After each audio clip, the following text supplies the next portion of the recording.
এখন বিষয়টা হচ্ছে, প্রতিটা মেয়ের ইনবক্সে টুনটুনির ছবি কিন্তু পাওয়া যায়।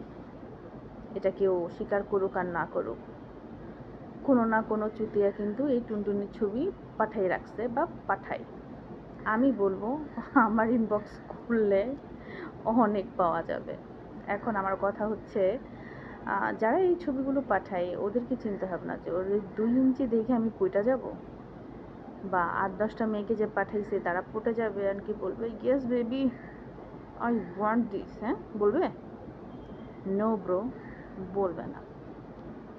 খুব চুতিয়া মার্কে একটা মেয়েকে যদি তুমি সম্মান দিয়ে কথা বলো, তোমার পা ধোয়া পানি খাবে ওই মেয়েটা। মেয়েরা হলো সম্মানের পাগল, মেয়েরা খুব আদরের বস্তু, তাদেরকে আদর করে রাখতে হয়। আর যেসব ছেলেরা স্মার্ট মেন্টালি, তারা ওটাই করে। ওই ছেলের পিছনে না মেয়ে ঘোরে, ও কোনো মেয়ের পিছনে